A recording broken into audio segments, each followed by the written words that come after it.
আজকে আমরা যেটা নিয়ে কথা বলবো সেটা হচ্ছে আমাদের রোভিং ফ্রেমে আ রোভিং ববিন ট্রান্সপোর্টেশন এই সংক্রান্ত হচ্ছে একটা অটোমেশন সংক্রান্ত আমরা ভিডিও দেখব। তো ব্যাপারটা এরকম আমরা আসলে আজকে automation in roving bobbin transportation এই জিনিসটা দেখার চেষ্টা করব। এর আগে আমরা রোভিং ফ্রেমের অটোমেশন নিয়ে হচ্ছে কথা বলেছিলাম। তবে সেটা ছিল হচ্ছে মূলত রোভিং ফ্রেমের ডফিং নিয়ে কথা। ডফিং। যে কিভাবে আ ডফিং কি জিনিস? ডফিং জিনিসটা তোমাদের মনে আছে কিনা? ডফিং হচ্ছে আ ফুল হয়ে যাওয়া ডেলিভারি প্যাকেজকে রিসিভ করে নতুন এম্পটি প্যাকেজকে ওখানে বসায় দেওয়া। ধরা যাক রোভিং ফ্রেমে আমরা রোভিং ববিন তো হচ্ছে আমাদের ডেলিভারি প্যাকেজ। তো রোভিং ববিন ফুল হয়ে গেল। ধরা যাক আমি টার্গেট করছিলাম ৩ কেজি করে হচ্ছে ববিন পেঁচাবো। তো ৩ কেজি হয়ে গেল। তো এখন আমি ফুল হয়ে যাওয়া রোভিং ববিন গুলিকে নামিয়ে ফেলবো এবং হচ্ছে এম্পটি প্যাকেজ ওই জায়গায় হচ্ছে রাখবো। তো এই প্রসেসটাকে বলা হয় হচ্ছে ডফিং। স্যার আপনি অ্যাসেসমেন্ট কোন সিস্টেমে হবে? এখন অ্যাসেসমেন্টের প্রশ্ন আসে নাই। যেহেতু ভার্সিটি কোনো কথা বলে নাই যে আমরা কি আ ভার্সিটিতে ক্লাস করার সুযোগ পাবো কিনা। আর যদি এরকম কিছু বলেই দেয় তাহলে আমরা চিন্তা ভাবনা করে তোমাদের মতামত নিয়ে কোনো না কোনো একটা উপায় ইনশাআল্লাহ বের করে ফেলবো। সমস্যা নেই। হ্যাঁ, যেন হচ্ছে তোমাদের জন্য খুব বেশি কঠিন না হয়ে যায়। তোমাদের জন্য কঠিন না হয়ে যায় মানে এটার মানে এই না যে সবাই দল বেঁধে এ প্লাস পাবে এরকমটা না। কিন্তু হচ্ছে যেন মোটামুটি একটা অ্যাসেসমেন্ট এ যাওয়া যায় যে যে ভালো পড়াশোনা করবে কিছুটা সে একটু ভালো পেল। যে একটু কম পড়াশোনা করবে সে একটু কম পেল। এরকম হবে আরকি। তবে যাই হোক মানে খুব কঠিন কিছু ইনশাআল্লাহ হবে না আরকি। স্যার আপনার ল্যাব রিপোর্টের ব্যাপারে কি করা যায়? হ্যাঁ, একটা তো কথা হইছিল যে আ তোমরা এখন করবা কিনা? যদি তোমরা মনে করো যে, "জি স্যার এখন থেকে করব, পরে চাপ নিব না।" তাহলে এখন থেকে শুরু করে দিতে পারো। তো অফিসিয়ালি তো তোমাদের হচ্ছে হইচইয়ের কারণে আমাদেরকে বলা হয়েছে, "আচ্ছা তাহলে অ্যাসাইনমেন্ট দেওয়ার প্রয়োজন নাই।" এটাতে আসলে তোমরা নিজেরাই আমার ধারণা পরবর্তীতে ক্ষতিগ্রস্ত হবা। পরে যেটা হবে যখন জমা দেওয়ার সময় হবে তখন সব সাবজেক্টের আ রিপোর্ট অ্যাসাইনমেন্ট একসাথে জমবে। তোমরা তাড়াহুড়া করতে গিয়ে ইচ্ছামত কপি পেস্ট করবা আর আমরা হচ্ছে কপি পেস্ট দেখে, দেখে নাম্বার বাদ দিব আরকি। আমার যতটুকু মনে হচ্ছে ঘটনাটা এরকম ঘটবে। তোমরা যদি নিজেরা চিন্তা ভাবনা করে মনে করো যে না আমরা ল্যাব রিপোর্ট আগে থেকে শুরু করতে চাই, তাহলে করতে পারো। আমার কাছে মনে হয় যে এটা ভালো হয়। তখন আমাকে বলো আমি বলে দেব যে কিভাবে লিখতে হবে। ল্যাব রিপোর্ট বলতে কঠিন কিছু না হয়তোবা আমি বলব যে আচ্ছা লেকচারে যে ভিডিওগুলো আমরা দেখছি ওগুলার তুমি একটা সামারি তৈরি করো। ব্রুশিয়ারের হেল্প নিয়ে কিছু টেকনিক্যাল ডাটা এড করে একটা রিপোর্ট বানাও। এরকম আরকি। কঠিন কিছু হবে না। তবে তোমরা যদি সবগুলি জমায় রাখো, তাহলে যেটা হবে যে ইচ্ছামত কপি পেস্ট হবে শেষের দিকে এবং কপি পেস্ট দেখে, দেখে পরে আমাকে হচ্ছে তোমাদেরকে 0 দিতে হবে আরকি। এই। তোমরা নিজেরা বসে একসময় চিন্তা ভাবনা করো যে হচ্ছে আমরা কি ল্যাব রিপোর্ট বা অ্যাসাইনমেন্ট কিছু, কিছু নেয়া শুরু করব কিনা। স্যার তাহলে রিসোর্স দিয়ে দেন স্যার। আ তোমরা সবাই মিলে ডিসিশন নাও যে কি করবা। আমরা শুরু করে দেই। আ সিয়াররা বসে তোমরা একসাথে সিদ্ধান্ত নাও। পরে হচ্ছে তোমরা ২ জন বলবা যে, "হ্যাঁ, আমরা ল্যাব রিপোর্ট করব।" বাকিরা বলবে যে, "না, করব না।" এটা তো মুশকিল হয়ে যাবে আবার।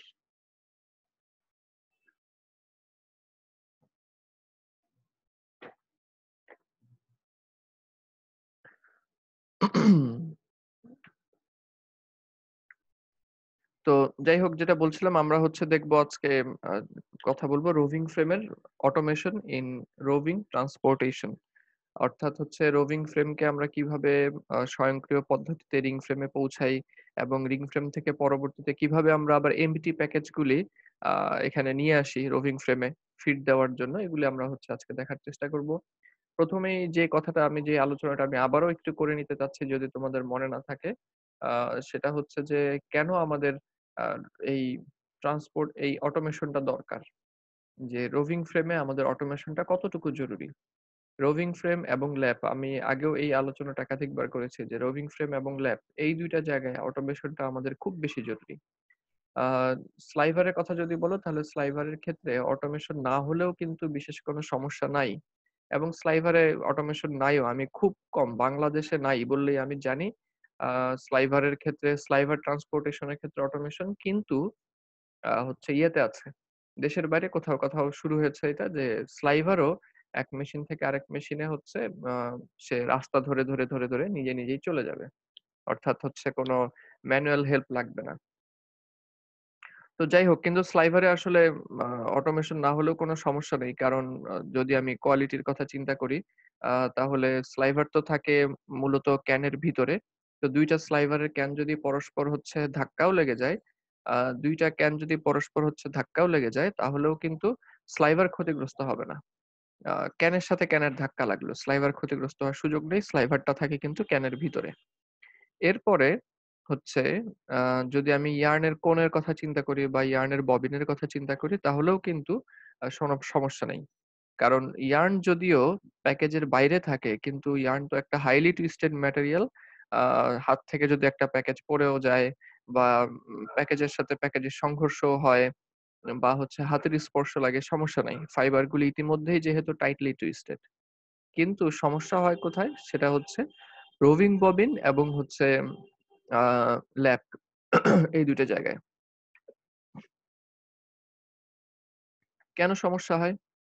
সমস্যা হয় কারণ হচ্ছে যে রোভিং ববিন এবং ল্যাপ। তো রোভিং ববিন এবং ল্যাপ এই ২ টা জায়গাতেই কিন্তু ম্যাটেরিয়াল গুলি হচ্ছে সফট থাকে। তো ম্যাটেরিয়াল গুলি হচ্ছে সফট থাকার ফলে যেটা হবে আ যে তারা খুবই সেনসিটিভ হবে। কিন্তু একই সাথে তারা কিন্তু প্যাকেজের বাইরে। রোভিং ববিনও আমরা দেখেছি যে মূল প্যাকেজটা ভিতরে, রোভিং বাইরে। ল্যাপের ক্ষেত্রেও কিন্তু আমরা দেখেছি মূল প্যাকেজটা ভিতরে কিন্তু ল্যাপ হচ্ছে বাইরে। তো এইরকম থাকলে কিন্তু সে খুবই হচ্ছে সেনসিটিভ একটা প্যাকেজ। কারণ একটা ল্যাপকে যদি আরেকটা ল্যাপের সাথে ধাক্কা লাগে বা এটাকে আমরা হাত দিয়ে পরিবহনের চেষ্টা করি, ল্যাপ এমনিতেই খুব ভারী ২৫ কেজি। তো হাত দিয়ে উঠায়ে যদি আমরা ট্রলিতে রাখি কিংবা রোভিং ববিন ৩-৪ টা রোভিং ববিন একসাথে নিলাম। একটা রোভিং ববিনের সাথে আরেকটা সংঘর্ষ হলো কিংবা হাত থেকে পড়ে গেল। তো এইসব ক্ষেত্রে কিন্তু এগুলি কোয়ালিটি ফল ডাউন এর কারণ হতে পারে। নিখুঁত ভাবটা কিন্তু এখানে নষ্ট হয়ে যাবে তখন।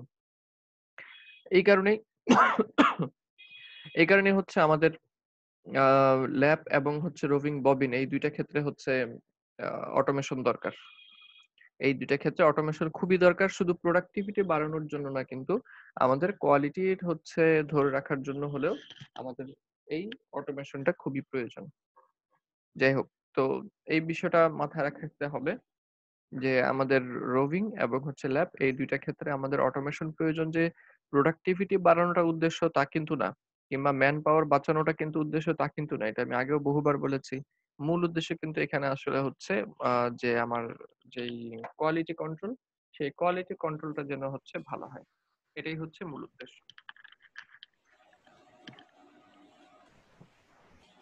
আচ্ছা তো এখন আমরা তাহলে শুরু করি। টেক ওয়ান নামটা দেখতে পাচ্ছ। নামটা নিশ্চয়ই তোমরা পরিচিত। আগেও যখন আমরা হচ্ছে ল্যাব দেখছি, ল্যাবের ট্রান্সপোর্টেশন তখন আমরা দেখছি যে এই ট্রান্সপোর্টেশন এর জন্য যে অটোমেশন সিস্টেমটা, এই অটোমেশন সিস্টেমটা হচ্ছে আ টেক ওয়ান এর বানানো ছিল। এখন অবশ্য রিটার তারা নিজেদের নামেই হচ্ছে আ চালু করছে। অর্থাৎ এই অটোমেশন সিস্টেম গুলি রিটার হচ্ছে তাদের নিজেদের নামেই চালু করে রাখছে এখন।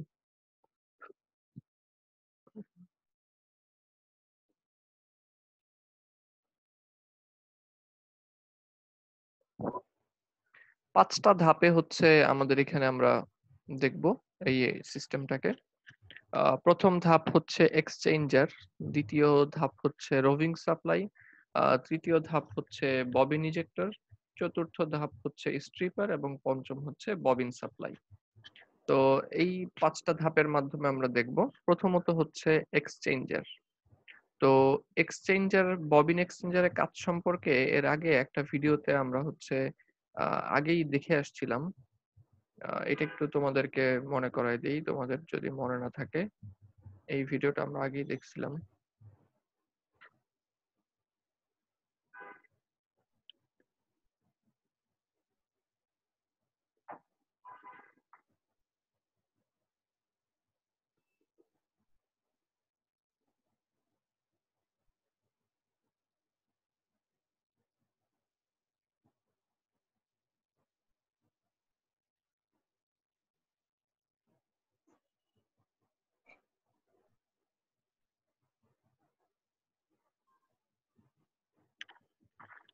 এই যে এইখানে দেখো এই ভিডিওটাতে এটা হচ্ছে রিটার F35 এর ফুললি অটোমেটিক ডফিং। গত ক্লাসে আমরা কথা বলেছিলাম, এখানে যেটা দেখানোর জন্য আসলাম সেটা হচ্ছে ফুললি অটোমেটিক যদি ডফিং থাকে তখন কিন্তু আমাদের একটা হচ্ছে আহ, আলাদা একটা তোমার হচ্ছে কম্পোনেন্টের দরকার পড়ে, সেটা হচ্ছে ডফার বিম।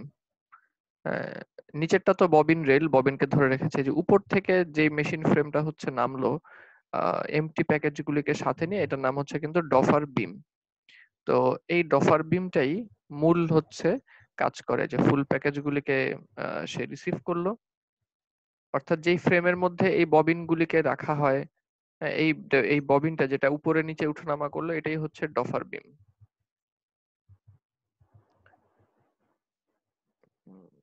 ডফার বিমটা হচ্ছে ফুল প্যাকেজ গুলি নিয়ে এমটি প্যাকেজ গুলিকে বসিয়ে আহ এই হচ্ছে ডফার বিম গুলি তার জায়গায় চলে যাবে,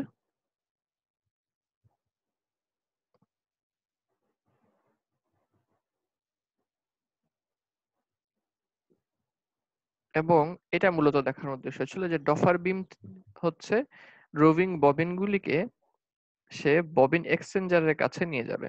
প্রত্যেকটা রোভিং এর ফ্রেমের সাথেই একটা করে ববিন এক্সচেঞ্জার থাকবে। এই ববিন এক্সচেঞ্জারের কাজ কি এখানে দেখো। ববিন এক্সচেঞ্জার আসলে একটা রোবোটিক হ্যান্ড। এই রোবোটিক হ্যান্ডটা যেটা করে, এই যে আমার এই পাশে যেই ডফার বিমে থাকা যে ফুল প্যাকেজগুলি দিয়ে এটাকে আমরা বলবো রেইল। প্যাকেজ চলাচলের যেই পথ, রেইল বলতে পারি বা ট্রেন বলতে পারি। হ্যাঁ, এটা এখান থেকে এখানে থাকবে হচ্ছে এমটি প্যাকেজ। এমটি প্যাকেজ গুলো কোত্থেকে আসছে? এই এমটি প্যাকেজ গুলো আসছে হচ্ছে রিং ফ্রেম থেকে। তো রিং ফ্রেম থেকে আসা এমটি প্যাকেজকে হচ্ছে রিসিভ করে ডফার বিমে দিয়ে দিবে, এবং ডফার বিম থেকে ফুল প্যাকেজগুলিকে নিয়ে এই রেলে বসায় দিবে, যেন ফুল প্যাকেজগুলি পুনরায় রিং ফ্রেমে চলে যেতে পারে। আশা করি ববিন এক্সচেঞ্জারের কাজটা তোমরা বুঝতে পারছো। আর ডফার বিম কোনটা সেটাও মানে তোমাদের মনে আসছে। ডফার বিম হচ্ছে ডফিং করার জন্য যেই হচ্ছে বিমটা উপর থেকে নিচে নামে এবং ফুল প্যাকেজগুলিকে রিসিভ করে এমটি প্যাকেজগুলিকে বসায় দেয়।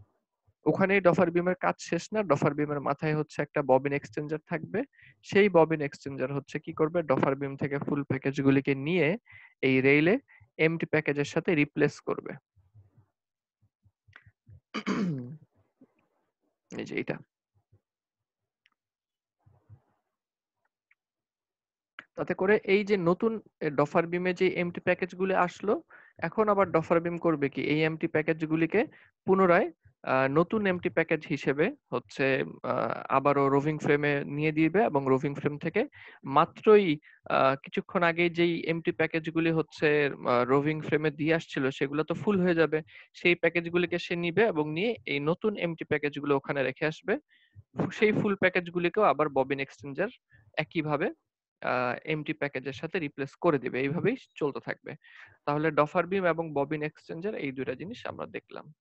না বুঝে থাকলে আমাকে জিজ্ঞেস করো, যদিও আমার মনে হচ্ছে বোঝার আসলে বিশেষ কিছু নাই, কিংবা ভিডিওতে বেশ ভালোভাবে বোঝা যাচ্ছে। তারপরও না বুঝলে আমাকে জিজ্ঞেস করো।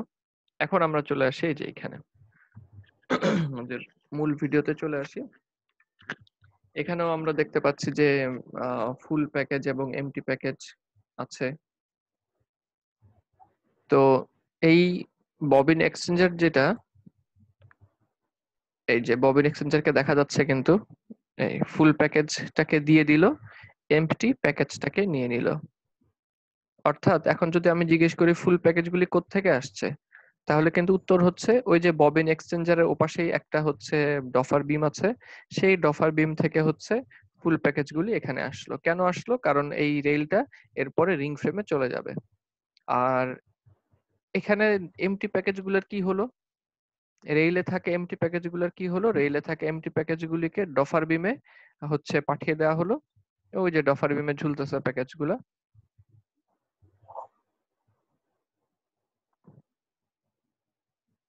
এই যে এই এমটি প্যাকেজটাকে নিয়ে নেওয়া হলো। কেন নিয়ে নেওয়া হলো? কারণ এই এমটি প্যাকেজটা এখন চলে যাবে ডফার বিমে। আর ডফার বিম পরবর্তীতে হচ্ছে এই এমটি প্যাকেজটাকে দিয়ে ওখান থেকে আবার ও ফুল প্যাকেজ নিয়ে চলে আসবে। এইভাবে একটা এক্সচেঞ্জার কাজ করে। এই যে এখানে এক্সচেঞ্জারটাকে দেখা যাচ্ছে, এটা ববিন এক্সচেঞ্জার।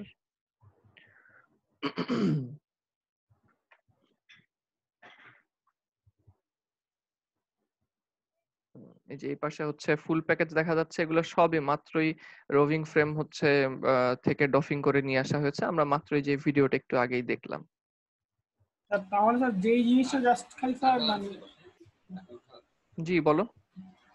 যে জিনিসটা জাস্ট খালি স্যার আমার ফুল প্যাকেজটা চেঞ্জ করে জাস্ট আমার এই এমটি প্যাকেজটা দিয়ে দেয়, ওটাকে আমরা হুম, ববিন এক্সচেঞ্জার বলতেছি। জি জি জি, সে এক্সচেঞ্জ করছে আর কি, যে ফুল প্যাকেজ দিয়ে দিল, এমটি প্যাকেজ নিল, এমটি প্যাকেজ নিয়ে এমটি প্যাকেজ কোথায় দিয়ে দিল, ওই ডফার বিমে দিয়ে দিল। ডফার বিম থেকে ফুল প্যাকেজ নেয় এবং ডফার বিমকে এমটি প্যাকেজ দেয়। এটাই হচ্ছে ববিন এক্সচেঞ্জারের কাজ। ডফার বিমটা এখানে বোঝা যাচ্ছে না, এই জন্য আমি হচ্ছে আমাদের গত ক্লাসের ভিডিওটা আবারও দেখালাম আর কি।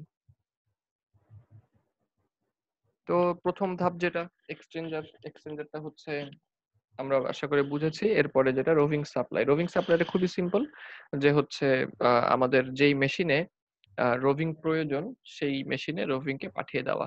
এখন এই যে মাথার উপরে আমরা যে ট্রেনটা দেখতে পাচ্ছি,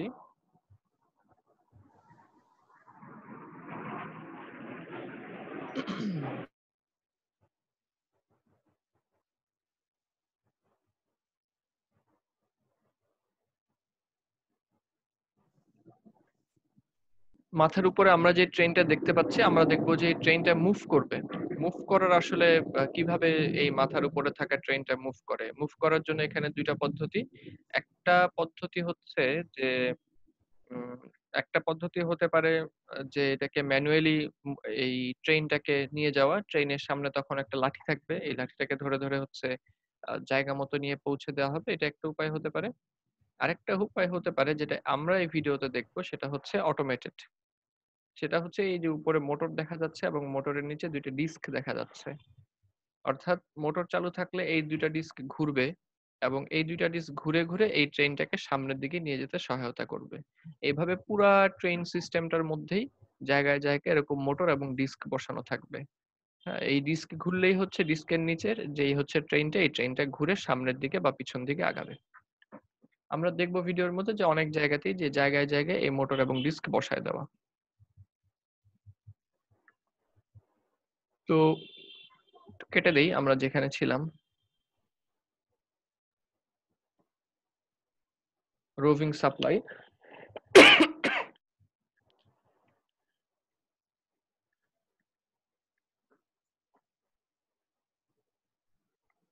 এটা যদিও হচ্ছে অটোমেটিক, কিন্তু চাইলে ম্যানুয়ালিও নিয়ে যাওয়া যেতে পারতো। এই যে এখানে একটা লাঠি দেখা যাচ্ছে, কেউ চাইলে ম্যানুয়ালি এটা ধরে ধরে ধরে ধরে হেঁটে হেঁটে নিয়ে দিয়ে আসতে পারে।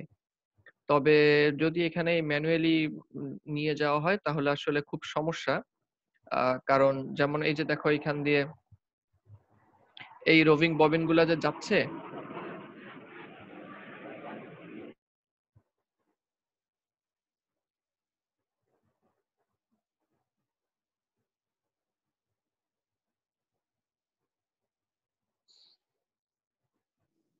রোভিং ববিন গুলার যাওয়ার পথ কিন্তু কোন দিক দিয়ে নেওয়া হয়েছে, এটা একটা রোভিং ফ্রেম, রোভিং ফ্রেমের পিছনে কিন্তু এই যে এখানে সারি সারি স্লাইভার ক্যান বসায় রাখা।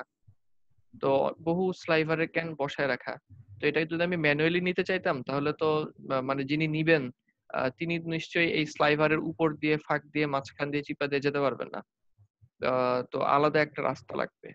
তো সেজন্যই এই ম্যানুয়ালি নিয়ে যাওয়াটা আসলে খুব একটা ভালো পদ্ধতি না, তাহলে হচ্ছে ঝামেলা অনেক বেশি বেড়ে যায়। কিন্তু হচ্ছে যদি অটোমেশন হয় তাহলে তো কোনো সমস্যা নেই, মেশিনের উপর দিয়ে সে চলে যেতে পারে। তো এটা অটোমেটিক পদ্ধতি, যেমন এখানে একটা মোটর এবং ডিস্ক বসানো, এখানে একটা মোটর ডিস্ক বসানো, যে এখানে একটা, এখানে একটা, তো এই যে এখানে একটা। তো রোভিং গুলি কোথায় সাপ্লাই দিবে? রোভিং গুলি হচ্ছে যেই রিং ফ্রেমে আমাদের প্রয়োজন, যেই রিং ফ্রেমে প্রয়োজন সেই রিং ফ্রেমে সাপ্লাই দেওয়া যাবে, যেই রিং ফ্রেমে বেশি দরকার।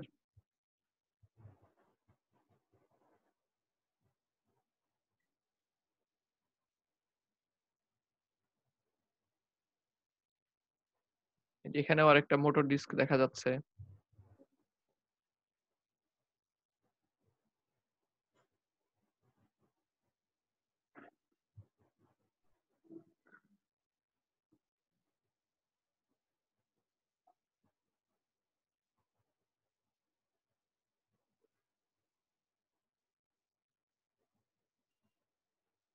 এই হচ্ছে রিং সেকশন।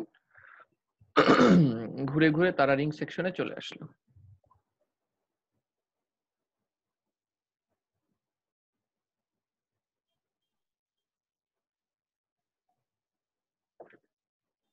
এটাকে আমরা বলছি রোভিং সাপ্লাই, যে ববিন এক্সচেঞ্জ করে দেওয়ার পরে ট্রেনটা করবে কি হচ্ছে এটাকে নিয়ে, ওই রোভিং গুলিকে নিয়ে রিং ফ্রেমে পৌঁছে দিয়ে আসবে।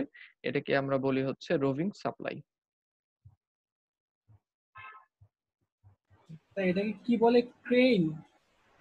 ট্রেইল, ট্রেইন ট্রেইনও বলে, আবার হচ্ছে তোমার ট্রেইলও বলে, এক এক ম্যানুফ্যাকচারার এক এক নামে বলে আর কি।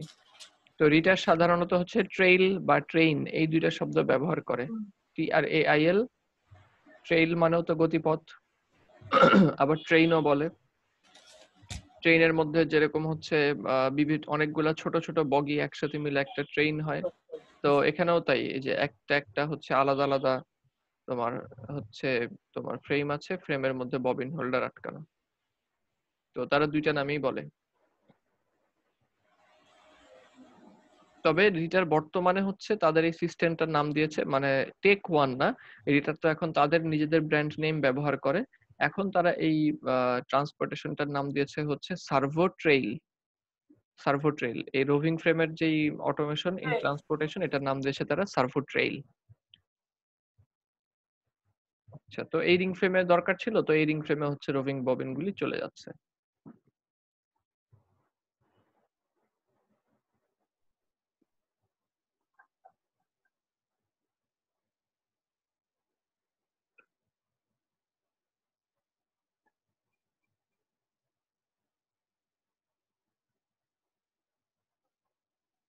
এখানে আসলে সংক্ষিপ্তভাবে দেখানো হয়েছে, কারণ ধরা যাক এমন যদি হয় যে একটা রিং ফ্রেমে কতগুলা রোভিং ববিন লাগবে, তো রোভিং ববিনে হচ্ছে রোভিং ববিন তো লাগবে আমার নাম্বার অফ স্পিন্ডেলের সংখ্যার সমান।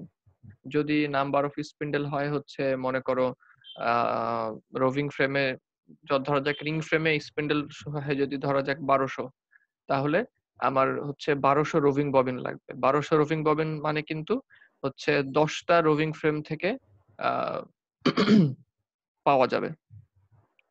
1200 রোভিং ফ্রেম পাওয়ার জন্য কিন্তু আমার 120 স্পিন্ডেলের 10টা রোভিং ফ্রেমের ইয়ে লাগবে, ডেলিভারি ম্যাটেরিয়াল লাগবে।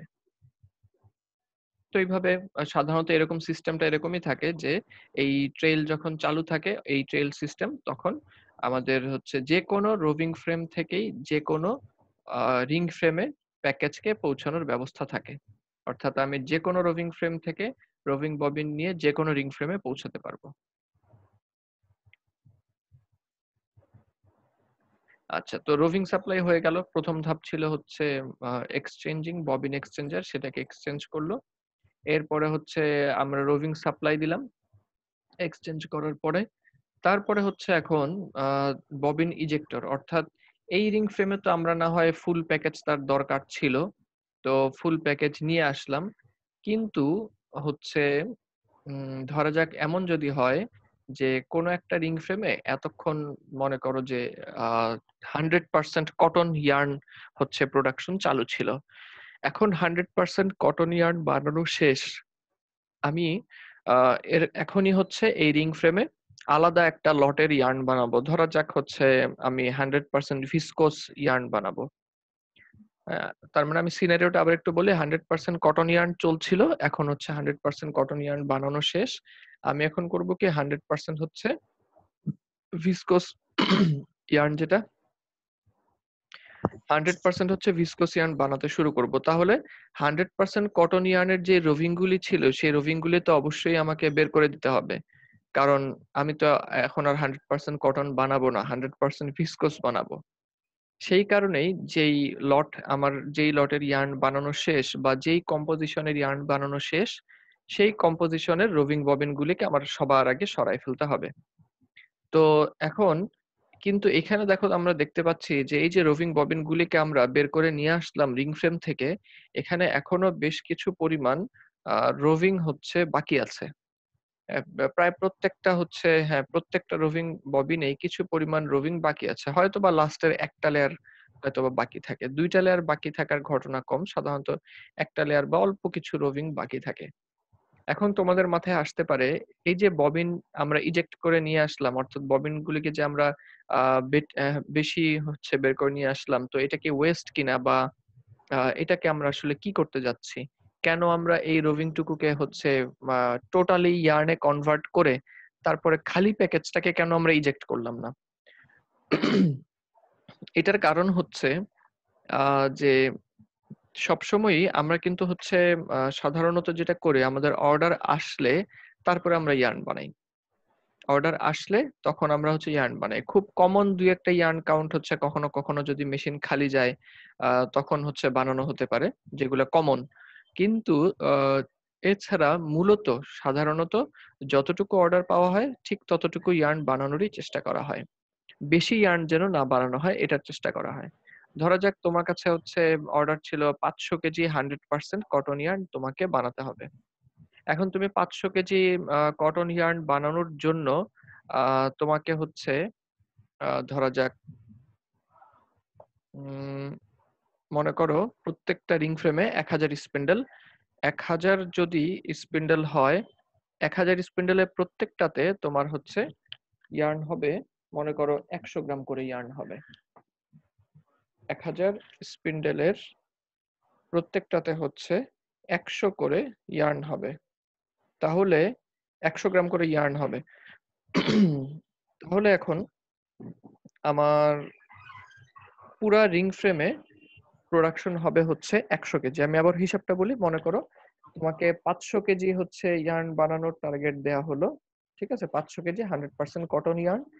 তো একটা রিং ফ্রেমের স্পিন্ডেল মনে করো ১০০০, আর প্রত্যেকটা স্পিন্ডেলে মনে করো ১০০ গ্রাম করে ইয়ার্ন হচ্ছে।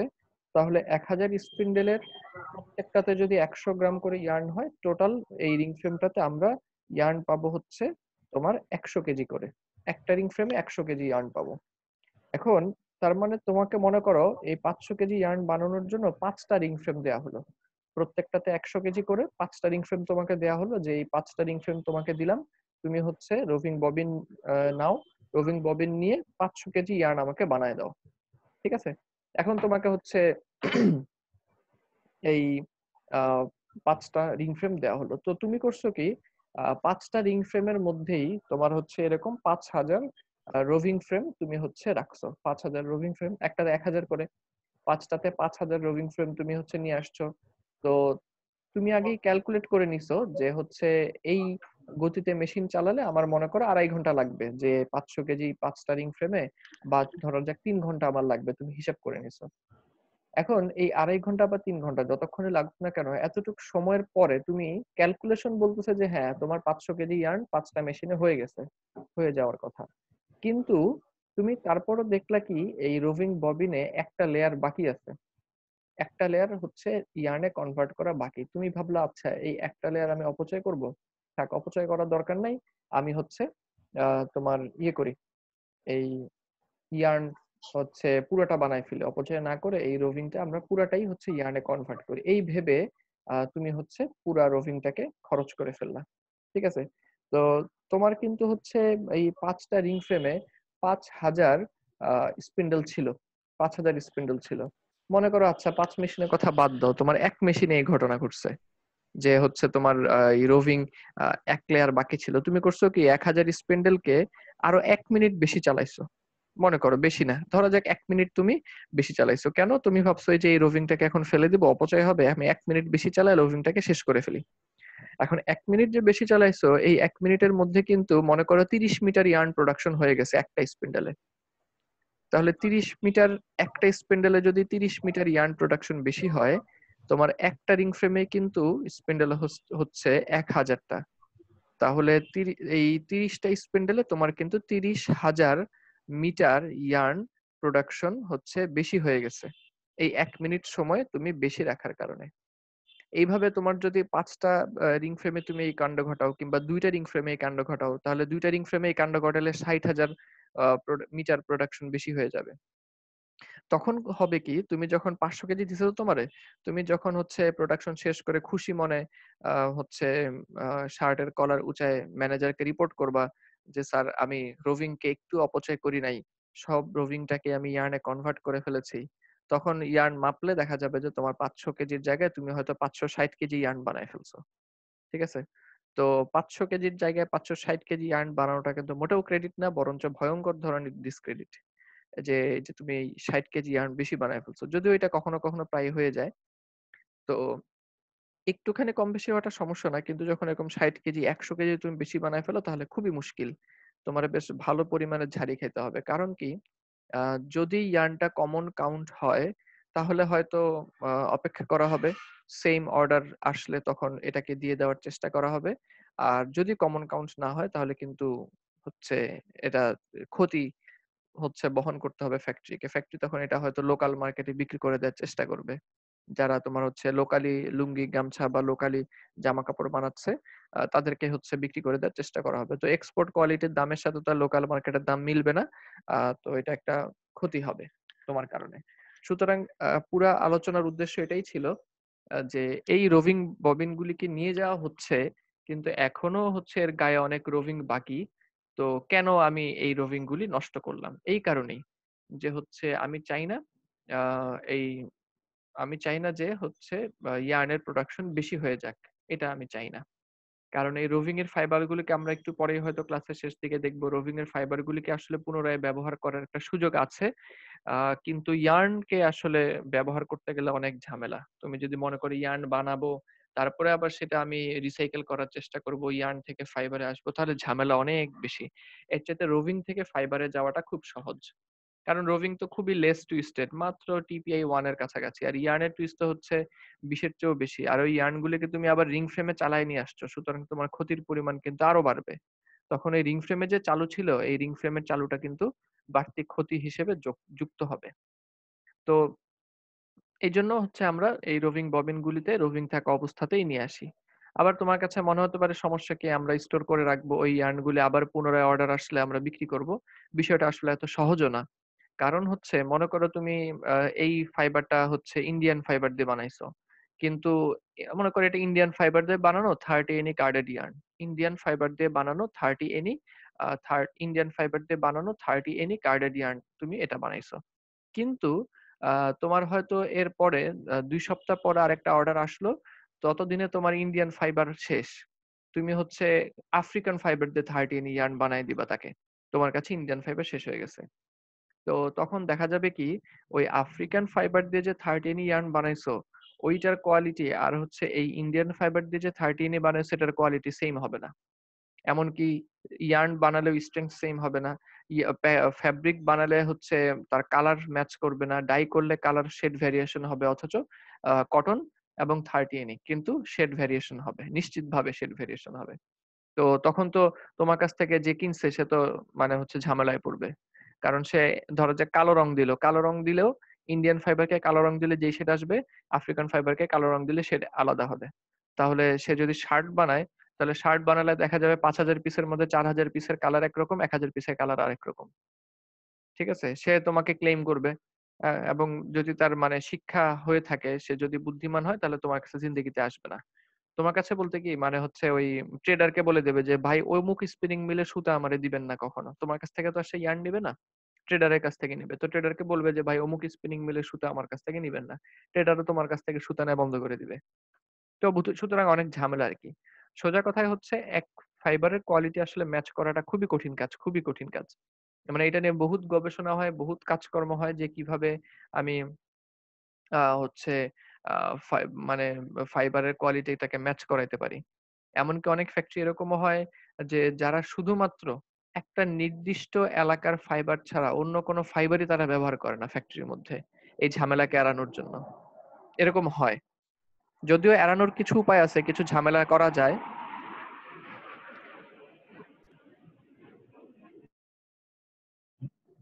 কিন্তু অনেকেই ঝুঁকি এড়ানোর জন্য এরকম হয় যে মনে করা যায় কেউ চিন্তা করলো যে আমি আ শুধুমাত্র ইন্ডিয়ান শঙ্কর 6 ফাইবার ব্যবহার করব। কিংবা কেউ চিন্তা করলো আমি শুধুমাত্র আ মনে করো MCU 5 ফাইবার ব্যবহার করব। হ্যাঁ? তো দেখা গেল সে সারা বছর তার যত ফাইবার লাগবে সব ওই অরিজিনের ফাইবার সে কিনবে। কটনের ক্ষেত্রে আরকি। কারণ কি? কারণ এই যেন শেড ভেরিয়েশন বা এই জিনিসগুলোর যেন প্রপার্টির মধ্যে যেন কোনো বড় ধরনের ভেরিয়েশন না আসে।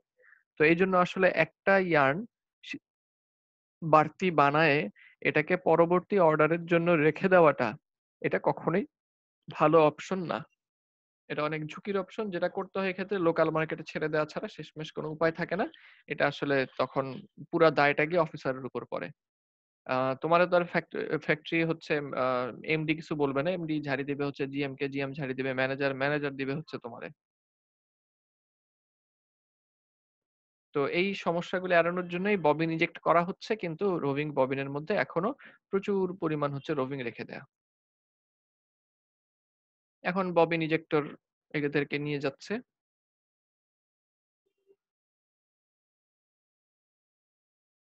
একই দৃশ্য। তো আমি একটুখানি না কাটার প্রয়োজন নাই। আচ্ছা, এরপরে এই যে দেখো এরকম যেমন এই রোভিং ববিনগুলি ইজেক্টর থেকে আসছে এবং কিছু, কিছু প্রায় প্রত্যেকটা প্যাকেজে এখানে একটু কম, এখানে অর্ধেক, এখানে একটু বেশি, এখানে একটু কম, এখানে একটু বেশি। কিছু না কিছু রোভিং হচ্ছে বাকি আছে। এখন এই প্যাকেজগুলিকে এই রোভিং থাকা অবস্থাতেই কিন্তু আবার রোভিং ফ্রেমে দিয়ে দেওয়া হবে না। রোভিং ফ্রেমে পাঠানোর আগে এই প্যাকেজগুলিকে টোটালি এম্পটি করে তারপরে পাঠানো হবে। কেন টোটালি এম্পটি করে পাঠাতে হবে? হয়তোবা দেখা যাবে এটা 100% কটন ইয়ার্ন কিন্তু যে রোভিং ফ্রেমে যাবো, সেই রোভিং ফ্রেমের আশেপাশে এখন কোনো কটন ইয়ার্নই নাই। এখন হয়তো ভিসকোস ইয়ার্ন চলতেছে বা কটন পলিয়েস্টার ব্লেন্ড চলতেছে বা কটন ভিসকোস ব্লেন্ড চলতেছে। তো সুতরাং ম্যাচ করবে না। কাজেই ওই ঝুঁকিতে না গিয়ে যেটা করা হয় যে আ আগেই আ এম্পটি প্যাকেজগুলিকে এক্সচেঞ্জারের কাছে পাঠানোর আগেই আ এম্পটি করে তারপরে পাঠাতে হয়। এম্পটি করার জন্য এখানে যে মেশিন ব্যবহার করা হয় সেটাকে বলা হয় হচ্ছে স্ট্রিপার। এটা ৪ নম্বর স্টেজ। আ এই যে এখানে ছিল, ওই যে এখানে ৪ নম্বর স্টেজ স্ট্রিপার এই মেশিনটাকে বলে। স্ট্রিপারও বলে বা রোভিং ক্লিনার বলে বা হচ্ছে রোভিং ওপেনার বলে। হ্যাঁ? তো এখানে আমরা দেখতে পাচ্ছি স্ট্রিপার মেশিনটা একটা ভার্টিক্যাল মেশিন। তো সবসময় আসলে ভার্টিক্যাল স্ট্রিপার ব্যবহার করাটা সুবিধাজনক না। কেননা আমরা একটু পরেই হচ্ছে বলব। তো স্ট্রিপার মেশিন কিভাবে কাজ করে সেটা আমরা একটু দেখি। অর্থাৎ আমরা ববিন এক্সচেঞ্জারের কাছে নিয়ে যাওয়ার আগে আমরা এই রোভিং প্যাকেজগুলি স্ট্রিপারের মাধ্যমে ওপেন করব।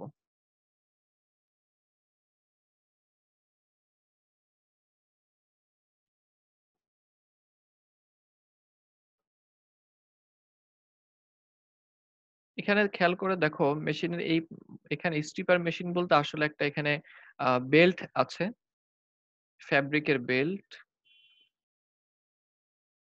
এবং এখানে হচ্ছে যে বেল্ট থাকে এই বেল্টটা মোটেও সারফেস স্মুথ না। এটা হচ্ছে হেয়ারি একটা সারফেস থাকে এবং এই বেল্টটা এসে রোভিং ববিনটাকে হচ্ছে চাপ দিয়ে ধরে। এই চাপ দিয়ে ধরল। চাপ দিয়ে ধরলে এখন যদি বেল্টটা ঘুরতে শুরু করে তাহলে আমি আগেই বলেছি বেল্টের সারফেসটি স্মুথ না, কিছুটা হেয়ারি সারফেস থাকে। অর্থাৎ এমন সারফেস থাকবে যেন ফাইবারের সাথে তার ফ্রিকশন খুব বেশি হয়। ফাইবারকে যেন সে গ্রিপ করতে পারে খুব সহজেই। এখন যখন আমি এই বেল্টটাকে ঘুরাতে শুরু করব, রোভিং এর ওই একটা ওপেন এন্ড তো থাকবে। রোভিং এর একটা এন্ড তো ওপেন অবশ্যই থাকবে। সেই ওপেন এন্ডটা হচ্ছে যেমন এই ডান দিকের সবার ডান দিকেরটা খেয়াল করো। এই যে রোভিং এর ওপেন এন্ডটা লেগে যাবে হচ্ছে এই বেল্টের গায়ে। তো বেল্টের গায়ে যেহেতু লাগলো, বেল্টটা যদি চলতেই থাকে তাহলে তো রোভিং এর মধ্যে টান পড়তেই থাকবে এবং রোভিং ববিনটা হচ্ছে খুলে যেতেই থাকবে। এভাবে সবগুলা রোভিং ববিন একবারে হচ্ছে ১০ টা। ১, ২, ৩, ৪, ৫, ৬, ৭, ৮, ৯, ১০ একবারে আমাদের এখানে ১০ ক্যাপাসিটি এটা কম বেশি করা যেতে পারে। এই সবগুলা হচ্ছে আ রোভিং ববিন থেকে রোভিং খোলা হয়ে যাচ্ছে।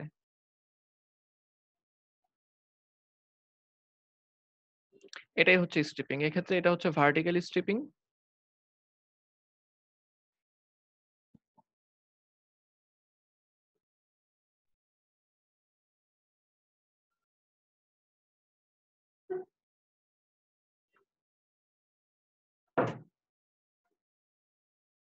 এটা হচ্ছে ভার্টিক্যাল স্ট্রিপিং। তো এই ক্লিন করা হয়ে গেল। ক্লিন করা যখন হয়ে গেল এরপরে কি? এরপরে হচ্ছে এরা সরাসরি চলে যাবে এবং নতুন আরেক হচ্ছে নতুন আরো ১০ টা প্যাকেজ আসবে। এই ১০ টা প্যাকেজ হ্যাঁ, এই পুরান ১০ টা প্যাকেজ চলে যাবে, নতুন ১০ টা প্যাকেজ আসবে। নতুন ১০ টা প্যাকেজ এসে আবারও তারা স্ট্রিপারের সাথে ওই পুরান কাজটাই আবার শুরু হবে। স্ট্রিপিং আবারও শুরু হয়ে যাবে।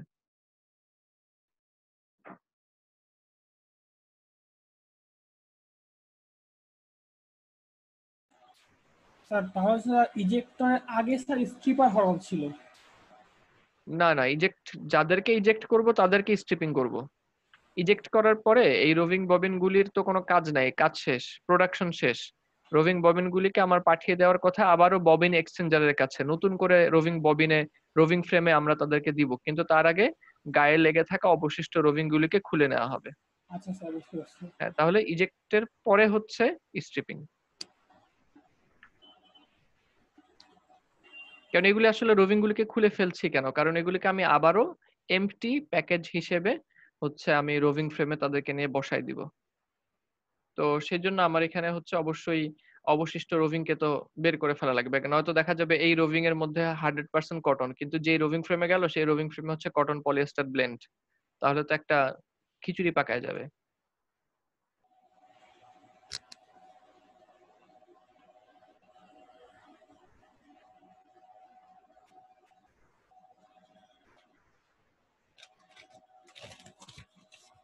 এই যে এই বেল্টটা যে হচ্ছে একটুখানি হেয়ারি ছিল, এটা মনে হয় তোমরা বুঝতে পারছো কিনা, এই যে এখান থেকে তাকালে কিছুটা বোঝা যায়।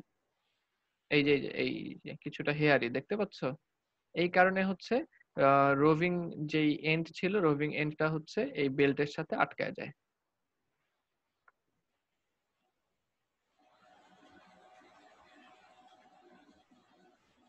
এইভাবে হচ্ছে 10টা করে রোভিং যেই হচ্ছে এমটি রোভিং ববিন এগুলি স্ট্রিপিং হয়ে যায় এবং তারা পরবর্তীতে হচ্ছে এক্সচেঞ্জারের কাছে চলে যাবে।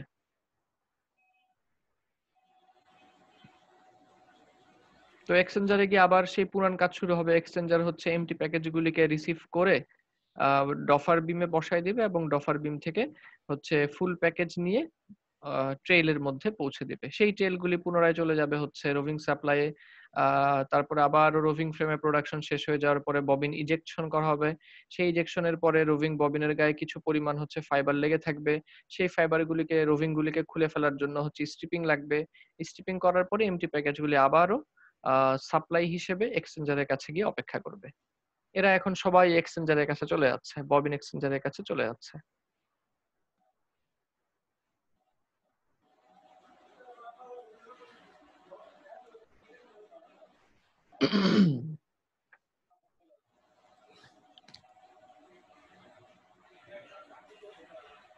এই এটা আর হচ্ছে এদিক দিয়ে বিশেষ দেখার কিছু নাই, তারা সবাই মিলে এক্সচেঞ্জারের কাছে চলে যাবে।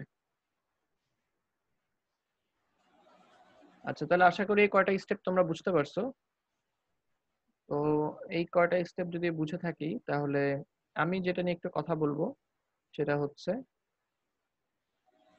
এটা, যে এখন এই যে এই মেশিনটাকে আমরা দেখলাম, এই যে স্ট্রিপিং মেশিন, এই স্ট্রিপিং মেশিনটা কিন্তু আমরা বলেছি এটা একটা ভার্টিক্যাল স্ট্রিপিং মেশিন। তো যেহেতু আমি একটা শব্দ উচ্চারণ করছি যে ভার্টিক্যাল স্ট্রিপিং মেশিন, তার মানে এখানে কিন্তু কিছু স্ট্রিপিং মেশিন থাকে যারা হচ্ছে তোমার ভার্টিক্যাল হয় না, তারা হচ্ছে হরাইজন্টাল স্ট্রিপিং মেশিন হয়। তো এই হরাইজন্টাল স্ট্রিপিং মেশিন যেটা হয় যে হরাইজন্টাল স্ট্রিপিং মেশিনের ক্ষেত্রে আমরা যেটা খেয়াল করি যে কখন ভার্টিক্যাল স্ট্রিপিং মেশিন নিব, কখন হরাইজন্টাল স্ট্রিপিং মেশিন নিব আমরা ফ্যাক্টরির জন্য।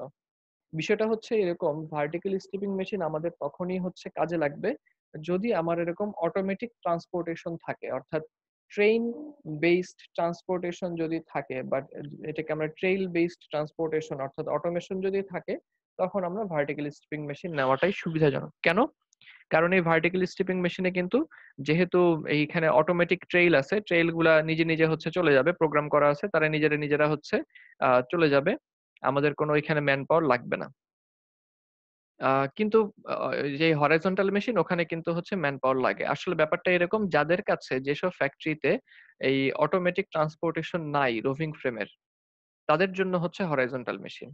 এখন খেয়াল করে দেখো, কোনো এক ফ্যাক্টরি হচ্ছে তার নাই, কি বলে, তার হচ্ছে অটোমেটিক কোনো ট্রান্সপোর্টেশন সিস্টেম নাই, কিন্তু সে একটা শখ করে এই ভার্টিক্যাল মেশিন কিনলো, তখন তাকে কিন্তু প্রচুর একজন ওয়ার্কারকে সবসময় এখানে বসায় রাখতে হবে। কেন বসায় রাখতে হবে? কারণ সে ১০ টা করে প্যাকেজ উঠায় দিবে।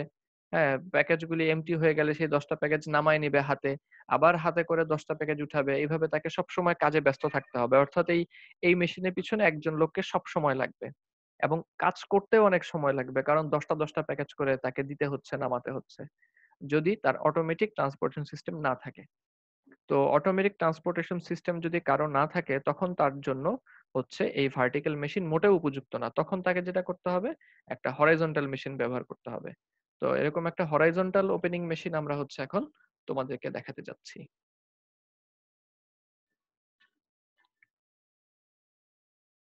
তো দেখো এখানে কিন্তু ১০ টা না একবারে অনেকগুলি হচ্ছে রোভিং ববিন হচ্ছে রেখে দেয়া যাবে।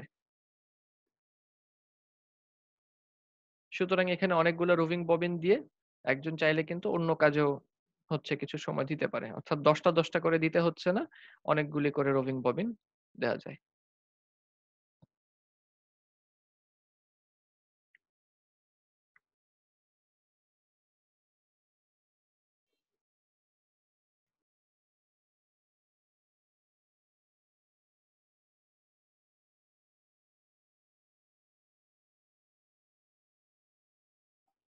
মেশিন যখন চালু হয়ে গেল, তখন এখানে দেখো যে আলাদা করে হচ্ছে এখানে প্যাকেজ হোল্ডিং কেস আছে।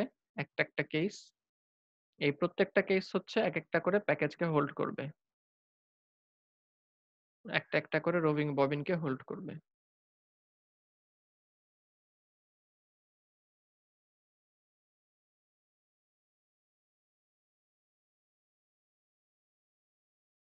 এখানেও কিন্তু ওই একই পদ্ধতি একই যে এখানেও একটা হচ্ছে এন্ডলেস বেল্ট থাকবে, বেল্টে একটা হেয়ারি থাকবে, হেয়ারি সারফেস যার ফলে সে হচ্ছে রোভিং এর একটা প্রান্তকে ধরে খুব সহজেই হচ্ছে ওপেন করে ফেলতে পারবে।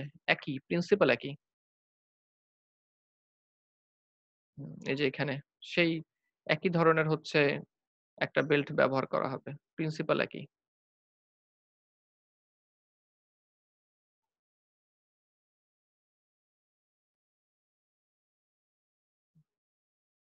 ১ ঘন্টায় ১৫০০ ববিন হচ্ছে এভাবে ক্লিন করতে পারে। তাহলে স্যার ম্যানুয়ালে স্যার তাহলে প্রোডাকশন বেশি অনেক স্যার। এটা তো শুধুমাত্র এইখানেই না। মানে শুধুমাত্র এই মেশিনের ক্ষেত্রে। কিন্তু এখানে তো একজন মানুষকে সবসময় থাকতে হচ্ছে। আবার এই প্যাকেজগুলি কিন্তু তাকে ম্যানুয়ালি নিয়ে আসা লাগলো। আবার ম্যানুয়ালি এই প্যাকেজগুলিকে এম্পটি প্যাকেজগুলিকে হচ্ছে রোভিং ফ্রেমে দিয়ে আসা লাগবে। কাজ কিন্তু অনেক বেশি এখানে।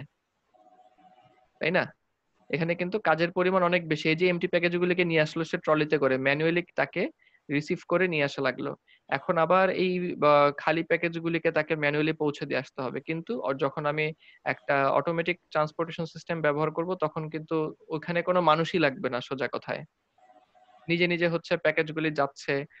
নিজে স্ট্রিপিং এ গেল। স্ট্রিপিং থেকে আবার সরাসরি হচ্ছে আ এক্সচেঞ্জার এর কাছে এসে ওয়েট করবে। সুতরাং হচ্ছে যদি আমি ম্যান পাওয়ার কিংবা কোয়ালিটির কথাও কোয়ালিটি তো এখানে তো আর কোয়ালিটি নিয়ে সমস্যা নাই। ম্যান পাওয়ার এর চিন্তা করি তাহলে কিন্তু তাহলে ওইটাই ভালো অবশ্যই। ম্যান পাওয়ার এর ঝামেলা, তারপরে ম্যানেজমেন্ট এর ঝামেলা তাহলে কিন্তু ওইটাই ভালো। কারণ এই যে এই ভদ্রলোক এখানে কাজগুলি করতেছে তাকে দেখভালের জন্যও কিন্তু একজন ম্যানেজার আছে। সে কিন্তু মানে ফ্রি না। তাকেও কিন্তু একজন ম্যানেজারের কাছে রিপোর্টিং করা লাগে। সুতরাং এখানেও ম্যান পাওয়ার ম্যানেজমেন্টেও একটা ইস্যু। আর এই মেশিন যার তার কাছে অবশ্যই হচ্ছে অটোমেটিক ট্রান্সপোর্টেশন নাই রোভিং ফ্রেমের। তাহলে সে অবশ্যই অটোমেটিক ট্রান্সপোর্টেশন না থাকার কারণে আ আ মানের দিক থেকে কিছুটা ছাড় তাকে দিতেই হচ্ছে।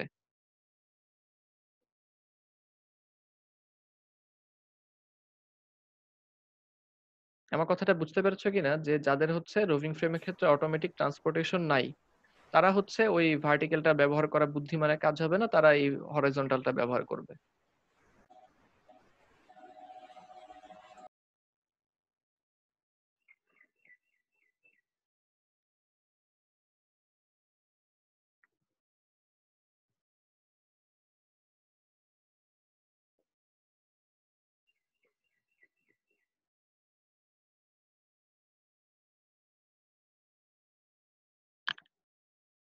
একই জিনিস, প্রিন্সিপালটা একই। আর এখানে আরেকটা পদ্ধতি আছে, আরেকটা বিষয় যে যদি এমন হয় যে আমি কোনো কারণে রোভিং ববিনের মধ্যে রোভিং এর পরিমাণ অনেক বেশি। ঠিক আছে? তখন কিন্তু আমি তাকে হচ্ছে কেসে না দিয়ে আমরা উপরে দিতে পারি। নিচে আমরা কেন কেসে দিব না? কারণ কেসে দিলে দেখা যাবে যে এই যেগুলি অনেক বেশি রোভিং, এই রোভিং গুলি হচ্ছে, মনে করো আমি ১০ টা প্যাকেজ দিলাম। ১০ টা প্যাকেজের মধ্যে ৯ টা প্যাকেজে ১ লেয়ার করে রোভিং বাকি আছে। আর এই একটা প্যাকেজে হচ্ছে অনেকগুলা করে রোভিং বাকি। তাহলে কি হবে? এই একটা প্যাকেজের জন্য কিন্তু ওই ১০ টা প্যাকেজগুলো আটকায় থাকবে। সামনে আগাবে না। এই প্যাকেজটা শেষ হবে, তারপরে সবাই মিলে সামনে আগাবে। তো এইজন্য এটাকে ওই কম রোভিং যেগুলি বাকি আছে তাদের সাথে না দিয়ে আলাদা করে হচ্ছে ভার্টিক্যালিও দিয়ে দেওয়া সম্ভব।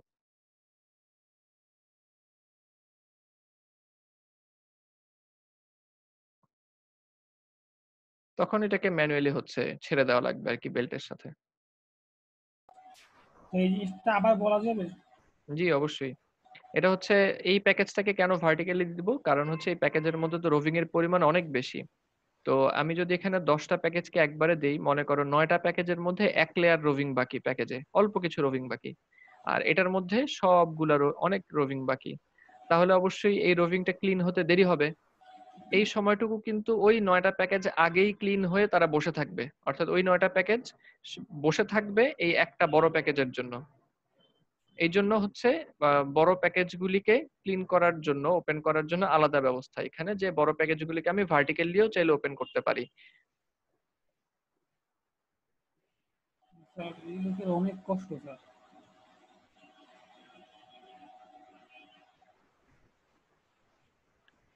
না, ফ্যাক্টরিতে তো কষ্ট, হ্যাঁ অবশ্যই।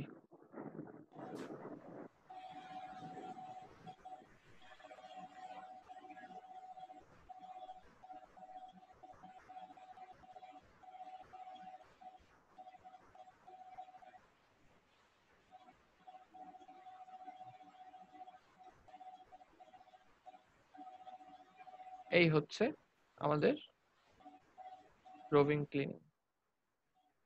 আর মেশিনের মধ্যে আলাদা একটা সারফেসে, যেহেতু এটা রোভিং ছিল, রোভিং এর মধ্যে তো আসলে টুইস্ট থাকে না বললেই চলে। তো ফাইবার গুলিকে যখন নিয়ে যাওয়া হবে তখন তারা এরকম আলাদা ফাইবার হিসেবে তাদেরকে রিসিভ করা হবে, কি তারা এই যে মেশিনের এখানে চেম্বারে তারা মোটামুটি হচ্ছে ওপেন ফাইবার হিসেবে জমা হয়ে গেল। এই ফাইবার গুলিকে পরবর্তীতে আমরা চাইলে রোটরে হচ্ছে চোখ বন্ধ করে ব্যবহার করার একটা চেষ্টা করা যেতে পারে। রোটরে ব্যবহার করা যাবে অনায়াসেই, রোটর ইয়ার্ন বানানোর জন্য। এই হলো মোটামুটি আমাদের আহ পদ্ধতি। তাহলে আজকে আমরা মূলত দুইটা জিনিস দেখলাম, একটা হচ্ছে রোভিং ট্রান্সপোর্টেশনের অটোমেশন, এবং আরেকটা দেখলাম হচ্ছে আমরা যে কি হচ্ছে স্ট্রিপিং। বিশেষ করে আমরা দেখলাম যে স্ট্রিপিং, ভার্টিক্যাল এবং হরাইজন্টাল স্ট্রিপিং, এবং তাদের মধ্যকার তুলনামূলক কিছু কথা। এই হচ্ছে মোটামুটি আজকের মতো। প্রশ্ন থাকলে প্রশ্ন করো, প্রশ্ন না থাকলে হচ্ছে আইডি লিখে তোমরা চলে যেতে পারো। একজন প্রশ্ন করছিলে যে এটা কি ওয়েস্ট না স্যার? আশা করি তুমি বুঝতে পারছো, তোমার প্রশ্নের উত্তর দেওয়া হয়ে গেছে। তারপরে না বুঝে থাকলে জিজ্ঞেস করো।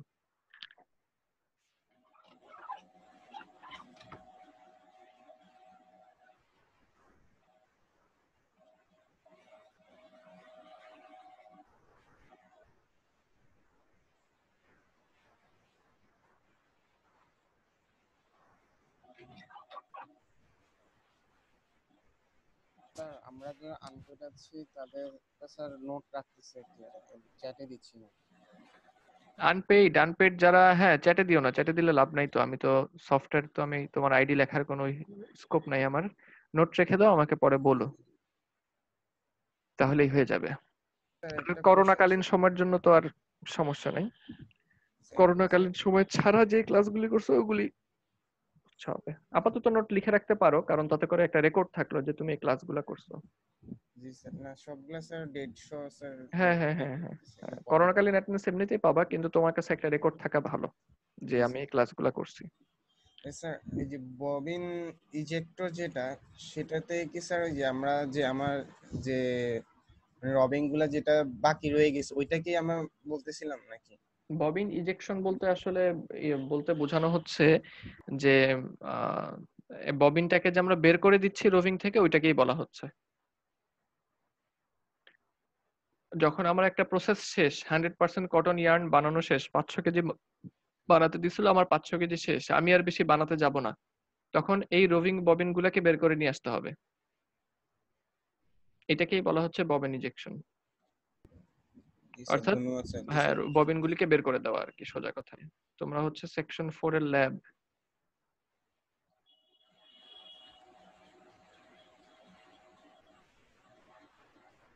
ঠিক আছে, আর কোনো প্রশ্ন না থাকলে তোমরা আইডি লিখে চলে যেতে পারো। প্রশ্ন থাকলে প্রশ্ন করো।